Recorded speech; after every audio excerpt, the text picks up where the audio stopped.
আসসালামু আলাইকুম দর্শক, আমি আরিফ, একজন কমিউনিটি প্যারামেডিক এন্ড ফার্মাসিস্ট। আজ আমি আপনাদের সাথে শেয়ার করব গ্যাস্ট্রিকের সবচেয়ে বহুল আলোচিত ঔষধ অ্যান্টাসিডের বিষয়ে। অ্যান্টাসিড কিভাবে ব্যবহার করব, কেন ব্যবহার করব এবং কিভাবে খাবো, এই পুরো বিষয়টি আজকে আপনাদের সাথে তুলে ধরবো।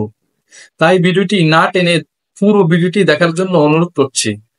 আর আপনি যদি আমার চ্যানেলে নতুন হয়ে থাকেন তাহলে আমার চ্যানেলটি সাবস্ক্রাইব করতে ভুলবেন না এবং পাশে থাকা বেল আইকনটি চেপে দিন যেন আমার পরবর্তী ভিডিওগুলোর নোটিফিকেশন পেয়ে থাকেন। অ্যান্টাসিড হচ্ছে এমন এক ধরনের ঔষধ যা আমাদের পাকস্থলীর হাইড্রোক্লোরিক অ্যাসিড কমায় দেয়।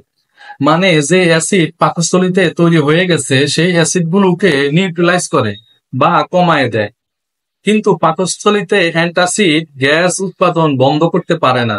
অর্থাৎ আমাদের পাকস্থলীতে যে গ্যাস বা অ্যাসিড তৈরি হয়ে গেছে অলরেডি, সেই গ্যাস নিউট্রালাইজ করে দেয়।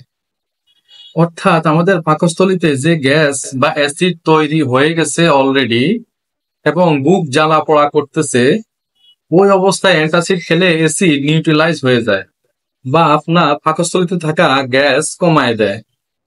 অ্যান্টাসিড আপনার পাকস্থলীর অতিরিক্ত অ্যাসিড বা অম্লকে কমায় দেয় বা প্রশমন করে। অ্যান্টাসিড পাকস্থলীর অতিরিক্ত অম্লকে প্রশমন করে। এটি সাধারণত বুক জ্বালা পোড়া এবং বদহজমে ব্যবহৃত হয়। অম্ল এর সমার্থক শব্দ হচ্ছে অ্যাসিড, যা অ্যাসিডাস শব্দ থেকে এসেছে, যার অর্থ হচ্ছে টক। তবে টক জাতীয় সব খাবারে অ্যাসিড রয়েছে বা অম্ল রয়েছে। এছাড়াও কোষ্ঠকাঠিন্য এবং ডায়রিয়ার চিকিৎসায় অ্যান্টাসিড ব্যবহৃত হয়। তবে 3 ঘন্টা পর পর এই ওষুধগুলো খাওয়া যেতে পারে। যদি আপনার পাকস্থলীতে বেশি পরিমাণ অ্যাসিড তৈরি হয়ে যায় তবে অ্যান্টাসিড ভরা পেটে বহন করতে পারেন এবং প্রতি 3 ঘন্টা পর পর এটি সেবন করা যেতে পারে। লিকুইডের এক্ষেত্রে ট্যাবলেটের চেয়ে লিকুইডটা খুবই কার্যকরী ওষুধ। তবে অ্যান্টাসিড আপনার পাকস্থলীতে অ্যাসিড বা অম্ল উৎপাদন বন্ধ করতে পারে না। এক্ষেত্রে আপনি বন্ধ করার জন্য ওমিপাজল এবং ইসিমিপাজল, রাবিপাজল, পেন্টোপাজল, ডেক্সলান্সোপাজল এই জাতীয় ওষুধগুলো খেলে আপনার পাকস্থলীতে গ্যাস উৎপাদন বন্ধ থাকবে।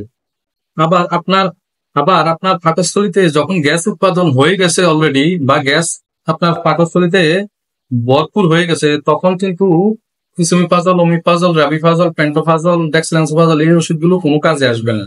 সেক্ষেত্রে আপনাকে অ্যান্টাসিডের ব্যবহার করতে হবে। তবে প্রয়োজন ছাড়া ওষুধ খাওয়া উচিত নয়। তবে অনেক রোগী আছেন যে ওষুধ খাওয়াকে এক ধরনের প্যাশন মনে করে থাকেন। এই কাজটি ভুলে করা যাবে না। যতটুকু প্রয়োজন ততটুকু খেতে হবে। যতটুকু প্রয়োজন ততটুকুই ওষুধ খেতে হবে। অবশ্যই ডাক্তারের পরামর্শ নিয়ে ওষুধ খাবেন। ভুলও নিজের বুদ্ধিতে ওষুধ খাবেন না।